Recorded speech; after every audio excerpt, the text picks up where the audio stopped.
e o versículo de número 23. Eu vou ler o 22 também, para fazer mais sentido a leitura. 22 e 23. Gênesis 25, 22 e 23. Louva a Deus pela vida do nosso pastor presidente, da nossa pastora. E na pessoa deles eu louvo a Deus pela vida de todos vocês. Desde os que estão aí na transmissão, trabalhando de um lado ao outro, dos que estão aí no som, de você que já adorou, de você que passou o tempo aqui com a cabeça um pouquinho lá fora. Louva a Deus pela vida de cada uma. Louva a Deus por esta rica oportunidade que Ele tem nos dado de estarmos vivos nessa tarde. Vamos ler aqui, depois eu faço mais algum agradecimento. Você encontrou? Diz assim o texto: os filhos lutavam no ventre dela. Então disse: se é assim, por que eu vivo? E consultou ao Senhor. E respondeu-lhe o Senhor: duas nações há no teu ventre, dois povos nascidos de ti se dividirão. Um povo será mais forte que o outro, e o maior servirá ao menor. Repita comigo: e o maior servirá o menor. Amém, podemos assentar. Que alegria estarmos juntas nessa tarde, minhas irmãs. Deus abençoe a pastora Camila uma vez mais por nos ceder essa tribuna santa, para nós estarmos aqui nessa tarde para ouvir a voz de Deus. É sempre um privilégio estar aqui no rodízio, e é um privilégio ainda maior poder compartilhar um pouco da palavra de Deus com você. Eu tenho uma resposta de Deus para a sua vida nessa tarde, e a resposta de Deus, ela virá através da palavra de Deus. Por muitas vezes nós queremos as respostas de Deus através de um profeta, porque é mais cômodo e mais fácil de entender. Mas na grande maioria das vezes, Deus vai nos responder através da palavra, que é a maior profecia que nós temos. A palavra é recheada de promessas. E às vezes as pessoas dizem assim: eu não tenho nenhuma promessa sobre a minha vida. Quem pensa que não tem promessa não é leitor da Bíblia, porque a Bíblia, ela nos abraça com as suas promessas.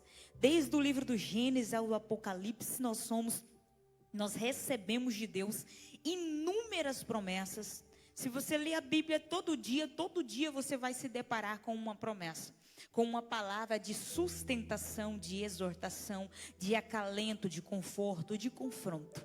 E nessa tarde eu tenho uma palavra de Deus para a sua vida dentro da história do pequeno Jacó. Aqui no texto está acontecendo a seguinte forma, o seguinte acontecimento, e eu vou lhe explicar para você entender, apesar de você ser conhecedora do texto, quero crer que sim.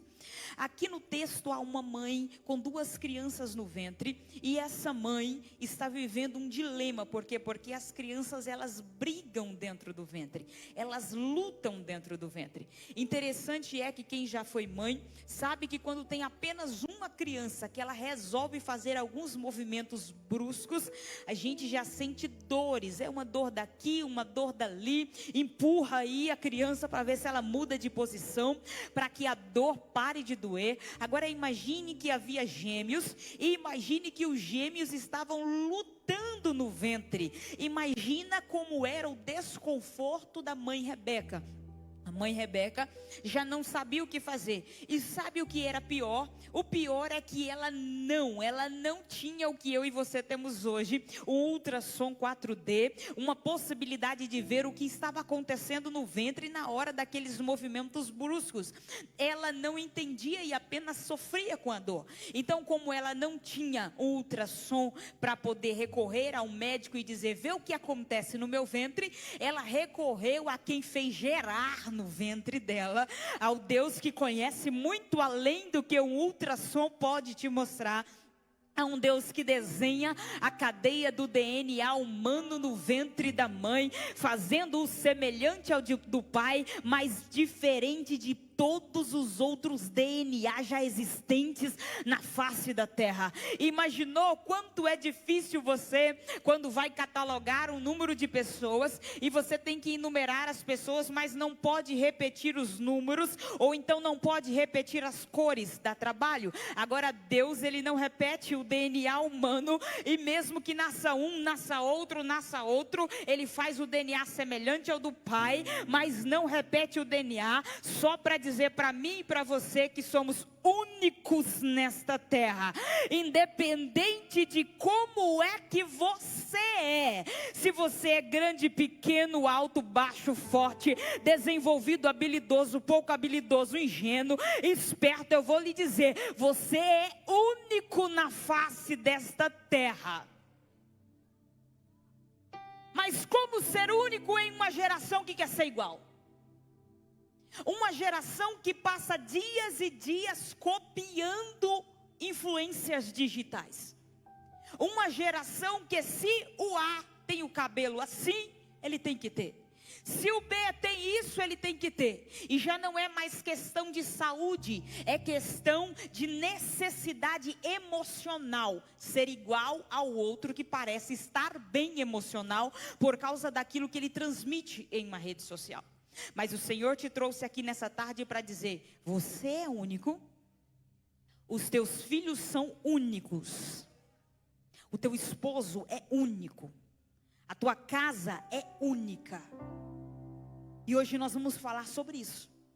Interessante é que agora ela vai para os pés do Senhor. Lembrando que o pai agora é o Isaac. Quem é o Isaac? O Isaac é o filho da promessa, o filho de Abraão. Lembra de Abraão? Lá no Gênesis, no capítulo 12, Abraão recebe uma promessa e diz, eu te farei grande, eu te engrandecerei, eu te multiplicarei, as nações serão abençoadas por causa de ti. Deus estava dizendo, eu te darei nome, sobrenome, descendência. Então Deus havia feito uma promessa para Abraão, e agora vem o Isaac, depois do Isaac, o Isaac vai casar-se com Rebeca, e Rebeca agora vai estar grávida, porque Isaac orou a Deus e pediu que abrisse o ventre dela, sendo ela estéril, 2 crianças há no ventre, e agora há essa indagação no texto que eu li para você.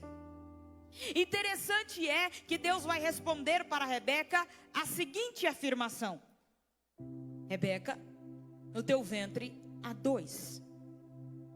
Só que Deus não diz 2 crianças. Deus diz 2 nações. Qual a possibilidade de um ventre humano comportar 2 nações pela ótica humana? Impossível.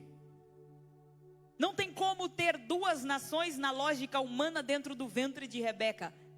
Só que você já começa a aprender com o texto aqui que Deus nunca vê o seu agora, vê o seu amanhã. É por isso que quando Deus chega para você e diz assim, eu te farei grande, você olha para o agora e diz, sem chance, Senhor. Aí Deus está dizendo, eu não estou vendo o seu agora, eu estou vendo o seu amanhã. Lá naquele exato momento havia no ventre 2 crianças, mas Deus não estava vendo as 2 crianças, Deus estava vendo as 2 nações que viriam daquelas crianças. Deus vai sempre falar em função do que Ele vai fazer na tua vida. É por isso que às vezes nós ficamos confusos com as promessas que vêm sobre a nossa vida. Por quê? Porque as promessas parecem não fazer sentido com o momento, mas a promessa não é o seu momento, é o que Deus está vendo para o futuro. É por isso que Deus diz assim, os teus filhos serão uma bênção. Aí você olha para os abençoados hoje e diz, como que eles serão uma bênção? Aí Deus diz, eu já estou vendo o que eu farei que eles serão. Quando Deus diz, eu te farei grande, você diz, eu sou pequeno. Deus diz, eu não estou perguntando, eu estou afirmando o que eu faço na tua vida. Deus sempre vai se posicionar para conosco em relação ao que Ele já viu. Então a partir de agora, saia daqui se comportando como se já fosse. Ah, missionária, mas eu ainda não sou. Mas o Deus que te trouxe aqui diz que você será. Então você vai sair daqui se comportando como que já fosse. Deus disse que ia salvar a tua casa, se comporta como se já estivesse salva. Deus disse que iria mudar o teu lar, se comporte como se já estivesse mudado. Deus disse que ia lhe dar uma empresa, se comporte como um empresário. Ah, missionária, mas a ótica humana não faz sentido.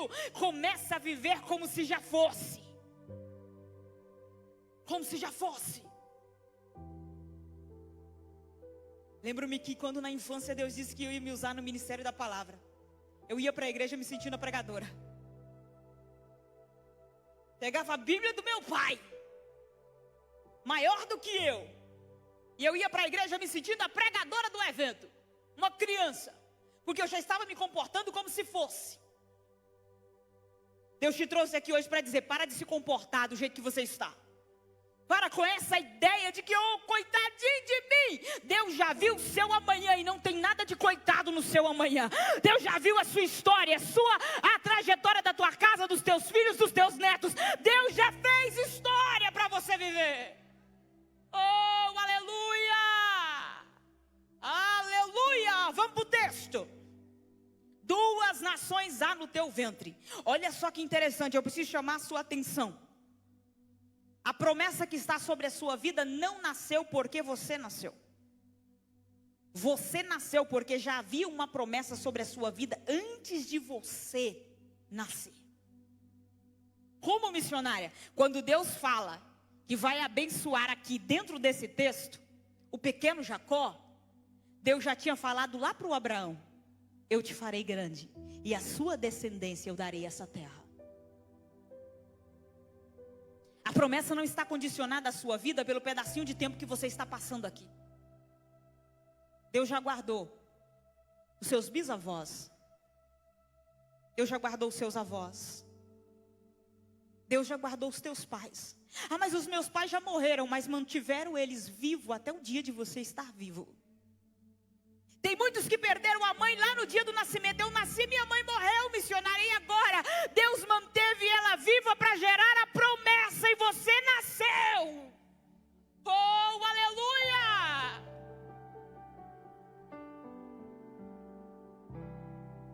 Meu pai era uma criança, com 7 anos de idade. Foi acometido de uma enfermidade gravíssima.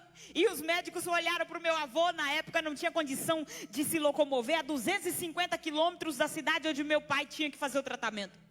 Às vezes de carona, às vezes de carro de boi, às vezes de cavalo. Parando e parando. E o meu avô ia desgastando até a cidade, o meu pai internado. Aí o médico chamou meu avô e disse para ele assim: volta para casa e deixa o menino aqui para morrer. O senhor não tem condição de ficar indo e vir nessa distância. E o menino não tem condição de sobreviver. Deixa, a gente vai cuidar dele o que for possível, mas o menino não vai viver. Aí naquele dia, conta ao meu pai que Deus usa alguém lá no hospital, junto com meu avô, e diz para ele assim: não se preocupe, o menino não vai morrer. Porque através da vida dele, eu vou fazer gerar frutos para a minha obra. Olha um fruto aqui. Olha o outro lá no cantinho. E tem mais outros espalhados por aí. Sabe o que eu estou tentando trazer à tua memória? A promessa não está condicionada hoje. Ela vem vindo há um tempo sobre a sua família, sobre os teus pais, só para você vivê-la hoje.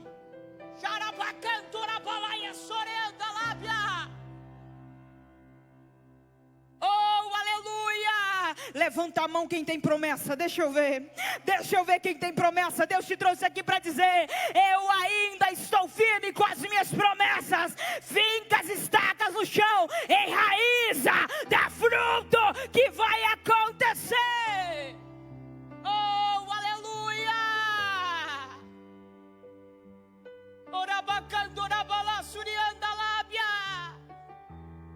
Quando Deus fez a promessa para mim do ministério da palavra, eu estava lá no interior do estado de Goiás, atrás de uma planta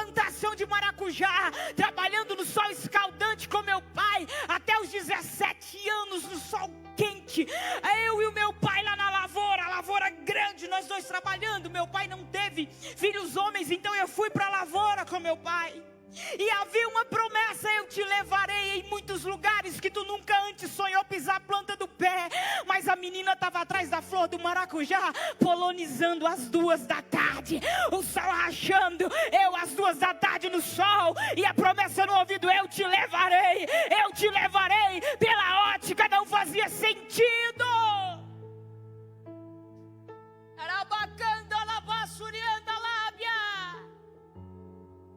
E quantas vezes eu perguntei para Deus: o que eu estou fazendo aqui, Senhor? Se sobre a minha vida há uma promessa tão grande, eu estou escondida aqui, debaixo desse chapéu de palha, Senhor.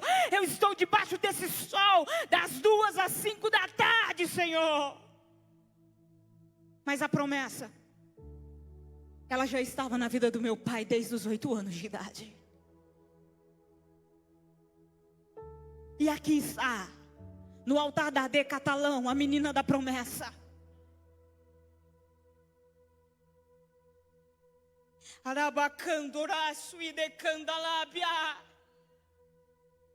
Qual o tamanho da promessa? É grande, missionária, é grande para mim, não para o Deus que te prometeu, não para o Deus que disse que faria, não para o Deus que escolheu você no ventre antes do seu nascimento. Deus escolhe o pequeno Jacó. E eu te trago para o texto. Você acha que Deus não tinha visto Jacó? Você acha que Deus não sabia que o Jacó seria o menor? Você acha que Deus não sabia que o Esaú nasceria primeiro? Você acha que Deus não sabia que o Esaú teria mais habilidade e iria chamar a atenção do pai com muito mais frequência?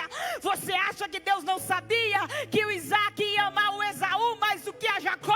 Você acha que Deus não sabia que o caráter de Jacó seria duvidoso e que o Esaú se sobressairia em tudo que colocasse a mão para fazer? Você acha que Deus não sabia quando disse que o maior serviria o menor? Deus sabia. Deus sabia dos teus dias de fracasso. Deus sabia da tua vergonha. Deus sabia dos dias da tua humilhação. Deus sabia e mesmo assim manteve a promessa. Porque Deus não se envergonha de quem Ele escolhe. Nós seres humanos temos a mania de nos envergonhar.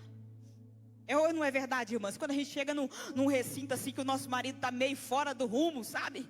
Oh, amor do céu, o ambiente não é para isso. Se comporta, cuidado com o talher. Chega para sentar na mesa de alguém e eu fico: amor, cuidado, pelo amor de Deus, esse não é o talher do arroz, amor. Eu não estou nem aí com o talher do arroz. Aí a gente fica envergonhado com aquela situação. Oh, meu Deus. Mas Deus diz assim: eu quero Jacó. E talvez alguém no céu olhasse e dissesse: o Jacó não vai ser tão boa pessoa não, eu quero Jacó. O Jacó vai se atrapalhar tudo lá na frente, vai comprar a primogenitura do irmão dele. Eu quero Jacó. O Jacó não vai ser o que o senhor está achando que ele é. O Jacó vai ser exatamente quem eu projetei ele para ser. Eu quero Jacó. Olha tanto que é bonito que Deus não se envergonha das suas escolhas. Porque Deus, lá na frente, Deus se encontra com Jacó. Lembra que Deus se encontra com Jacó? Aí Deus pergunta para ele: quem é você? Aí o Jacó vai dizer: eu sou o Jacó. Aí Deus diz assim: o seu nome chamará Israel, tá certo? Certo, Senhor, eu chamo Israel. Mas lá no livro do Êxodo, quando Deus se apresenta na sarça ardente para Moisés, aí Moisés está lá com medo, com tremor e temor. Aí Deus diz assim: Moisés, eu sou Deus dos teus pais, eu sou Deus de Abraão, eu sou Deus de Isaac, e eu sou Deus de... Fala, eu sou Deus de... Mas espera aí, ele não tinha posto o nome dele de Israel, porque ele não se apresentou como Deus de Israel, porque ele era Deus de Jacó antes de dar nome e sobrenome para o Jacó. Ele é Deus do anônimo, do pequeno, do fraco, do que tropeça. Ele estava se apresentando para Moisés, dizendo: Moisés, eu posso até ter dado nome para o Jacó, mas eu olho para ele e ainda vejo o pequenininho. Eu posso até ter chamado de Israel, mas quando eu olho eu falo: ei, Jacó. Oh, aleluia! família, nome, sobrenome, história, posição, pode até te dar muita coisa, mas quando ele olhar para você, ele vai dizer: "Ê, Kelly do Maracujá. Oh, aleluia! Eu sou o Deus do Jacó, Moisés. Deus dos improváveis. Deus dos que não são.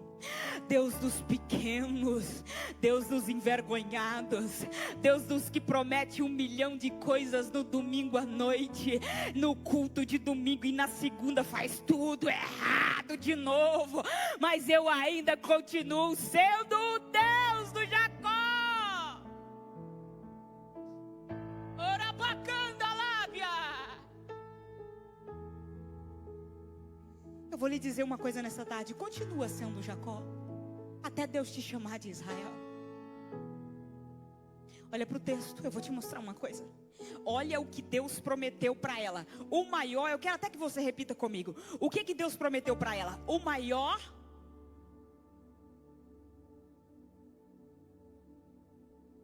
Isso mesmo, Deus prometeu para ela assim, ó: o maior servirá o menor. Sabe o que ela entendeu, pastora Camila? O maior, o menor precisa ser o maior. Deus disse: o maior servirá o menor. O que ela entendeu? O menor precisa ser o maior. E aqui entra o problema da vida do Jacó. Porque quando ele nasce, imagine a cena comigo sem ferir a escritura. Rebeca pergunta às parteiras e diz: quem nasceu primeiro? Quem nasceu? Esse é o Esaú. Quem nasceu por último? Quem é o menor? Esse é o Jacó.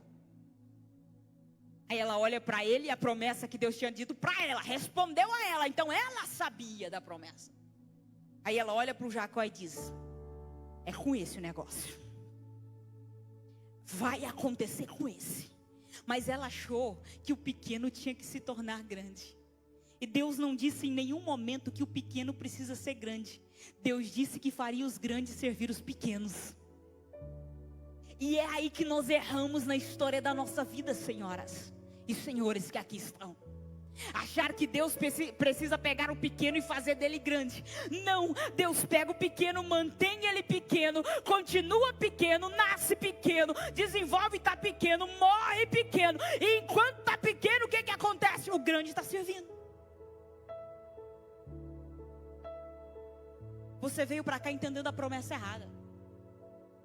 Você está orando e Deus me faça grande. Deus me dá isso, Deus me torna isso. Deus está dizendo: eu não preciso te fazer grande para que você seja servido pelo grande. Mas a Rebeca não entendeu isso. Aí ela começa desde pequeno a entrar na identidade de Jacó. E o triste é que o Jacó, o menino, vai crescer. E ele vai olhar e o papai ama o Esaú. Porque a tradição deles era a seguinte. A tradição da época era a seguinte: o maior, ou o que nasceu primeiro, é o primogênito. Então o pai se apegava a ele. O pai se apegou ao maior. A Rebeca, ela se apega ao menor. Só que com um problema. Vê se você consegue entender a ideia comigo. Ela se apega ao menor, tentando fazer dele igual ao maior. E agora ela entra na identidade do pequeno. E ela diz para ele assim: você tem que ser o maior, você tem que pegar a promessa, você tem que ser o primogênito. Onde Deus disse que o Jacó tinha que ser o primogênito? Onde Deus prometeu para Jacó a primogenitura? Onde na Bíblia Deus disse que ele seria o irmão mais velho? Deus disse que o mais velho serviria a ele. Mas a confusão da ideia de Rebeca vai confundir a identidade de Jacó. E Jacó vai crescer um menino sem identidade. Como, missionária, me explica? Lembra que quando ele chega para o pai dele olha para ele e diz assim: quem é você? Já não vendo. E ele responde o quê? Quem sabe me ajuda a pregar. Quem é que ele responde? Pode responder, irmãs. O pai dele chega para ele na hora que ele vai buscar a bênção, naquela hora. E ele diz: quem és tu? E ele responde: Olha a crise de identidade. Por que ele estava dizendo que era Esaú? Porque apesar da mãe dele amar tanto ele, a mãe dele queria que ele fosse igual ao Esaú. Ela veste ele com a roupa do Esaú, coloca um pelo no braço dele e diz assim: se passa pelo Esaú. Sabe o que a mãe dele estava dizendo para ele? Você precisa ser igual ao seu irmão para receber a bênção. Deus te trouxe hoje aqui para dizer: igual nunca. Seja você. Seja você. Às vezes você olha para o A e para o B e diz assim: eu tenho que ser igual a irmã fulana para receber o olhar de Deus. Deus está dizendo: eu não te gerei para ser igual a ela. Você pode modelar, pode. O que é modelar? É olhar e pegar o que está de bom e reprisar. Mas ser igual? Nunca. Nunca. Você não nasceu para ser igual a nenhum. Aí quando a crise de identidade entra na cabecinha do Jacó, ele cresce perturbado, ele não sabe o que é. Deus te trouxe aqui hoje para dizer alguma coisa para você. Sabe o quê? Para de querer criar a identidade dos seus filhos. Eles nasceram para ser quem Deus quisesse que eles fossem. O que eu vejo de pais, dizendo: você vai crescer e vai ser advogado. Você vai crescer e vai ser médico. Você vai crescer, meu filho, e vai ter aquela empresa lá, ó. Você vai, aí questionado por alguém, vai dizer: meu filho vai estudar na melhor escola, vai fazer a melhor universidade, e vai ser isso porque eu não tive condições, os meus filhos terão. Egoísmo. Para de criar a identidade em cima, a sua identidade frustrada, em cima dos seus pequenos. Eu não estou te falando que você não põe o joelho no chão e diz: Deus, faz dele o melhor nessa terra. Eu não estou te falando de você levantar às 3 da manhã e dizer: Deus, dê um futuro para o meu filho, mas tem filhos frustrados. O que eu recebo de jovens conversando comigo dizendo: o meu pai quer que eu seja isso, quer que eu case com A, quer que eu case com B, quer que eu curso isso, mas não arde no meu coração, o que eu faço? Eu digo: Deus, onde é que está a mente desses pais? Nós nascemos para ser imagem e semelhança dele. E nada além disso. Chamei minha filha esses dias para trás, para uma conversa. Ela tem 5 anos de idade. Eu me assentei com ela e disse para ela assim: filha, você sabe que você é imagem e semelhança de Deus, não sabe? Sei, mãe. Filha, qualquer coisa que você for fazer na vida, você vai se perguntar se Deus faria. Porque você é a imagem e a semelhança dele. A mamãe não vai ditar para você quem você vai ser, nem o papai. Você vai escolher. Mas a sua profissão, os teus negócios, o teu casamento, a tua vida precisa ser pautada na ideia de que você é imagem e semelhança. E ela com os olhinhos brilhando, olhando para mim. E eu disse lá na escola, quando o coleguinha olhar para você e disser assim: mas você é, e usar um adjetivo pejorativo, você vai olhar para ele e vai dizer: não tem como, eu sou imagem e semelhança de Deus. O dia que o seu professor ou a sua professora disser que você não é ou é outra coisa, você não vai acreditar. Mas se um dia a mamãe chegar para você e disser que você não é imagem e semelhança, naquele dia, filha, não escute a voz da mamãe. Ela disse: tudo bem, mãe, e saiu. Os dias se passaram. E eu chamo ela com cada tom e ela conhece. E quando eu chamo ela com um tom de quem vai exortá-la, ela vem em desespero. E eu estava sentada na mesa e eu disse: Ana Clara. E ela correu até a sala: senhora, já atônica, pensando: o que eu fiz de errado? Eu disse: eu quero que você me escuta uma coisa. A partir de hoje, você não é mais imagem e semelhança de Deus. Olhei dentro dos olhos dela. E ela começou a tremer, pastora. E ela me olhou de novo dentro dos meus olhos, eu olhando, e eu disse: e não me diga o contrário. E ela suspirou de novo, tremendo, e os olhos encheram de água. E quando os olhos encheram de água, ela disse: mãe! Eu disse: o quê? Ela disse: eu ainda sou. E eu disse: é e sempre será. grita.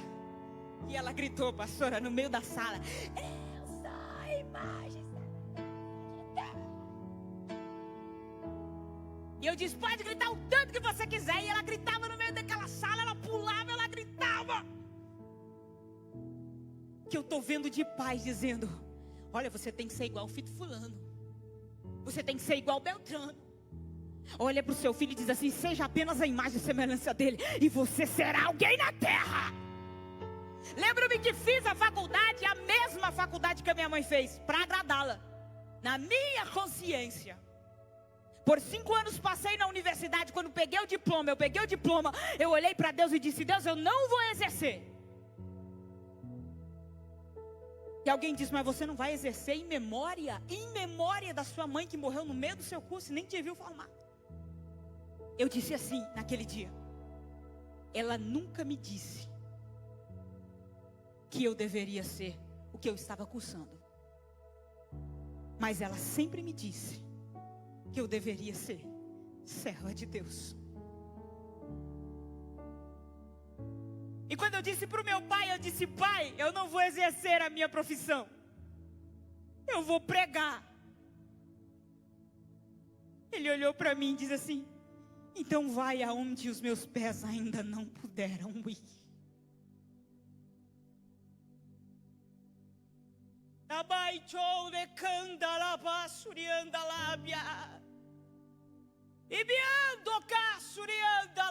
Deus te trouxe aqui para dizer: você precisa descobrir a sua própria identidade, para parar de refletir na vida de quem está em volta, a identidade que você quer que eles sejam.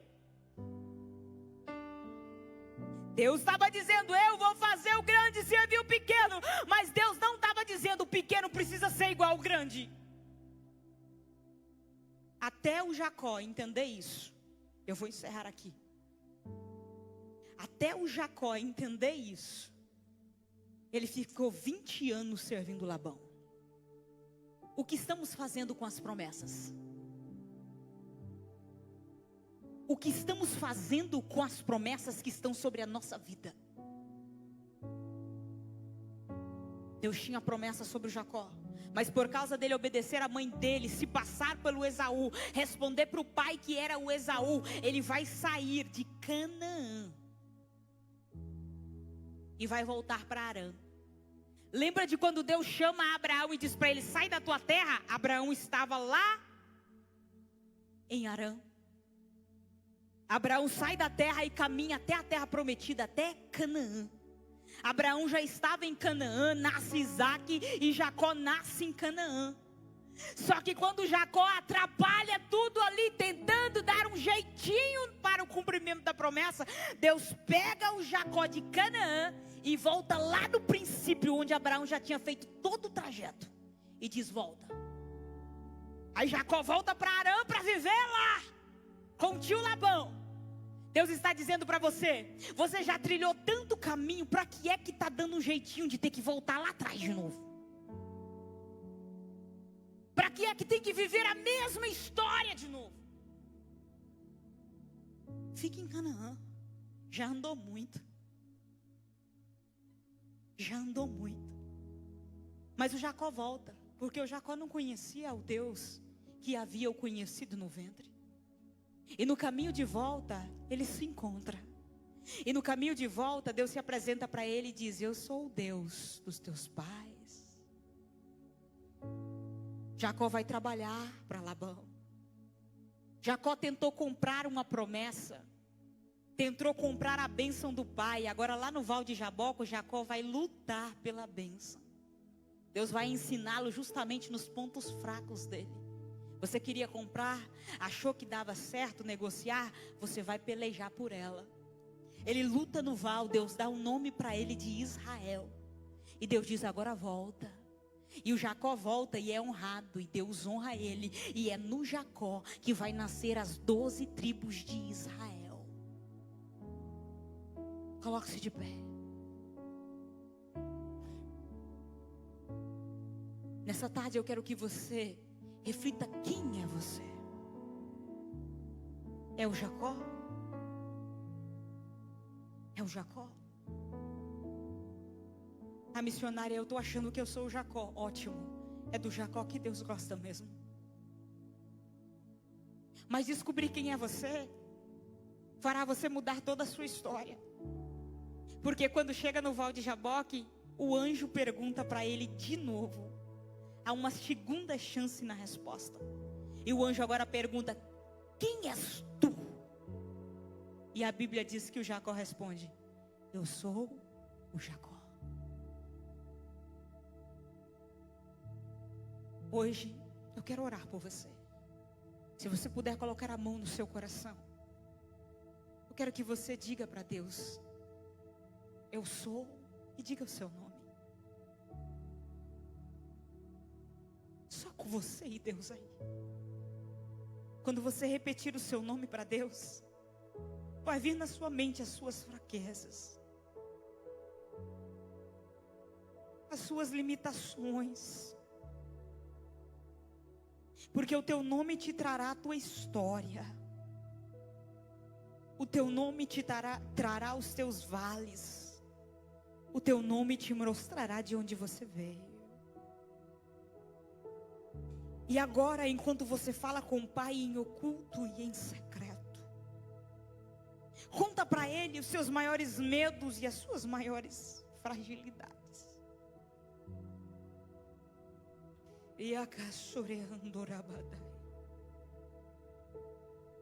Oh Senhor, eu sou a Kelly, a menina que às vezes quer parar, Senhor. Fica lá, Jesus. Papai, eis aqui estas mulheres, Senhor. Tem dias que elas perdem a paciência, Pai. Tem dias que falamos o que não queríamos falar, Pai. Tem dias que o mal que não queremos fazer, nós fazemos, Senhor. Não somos perfeitas, Pai.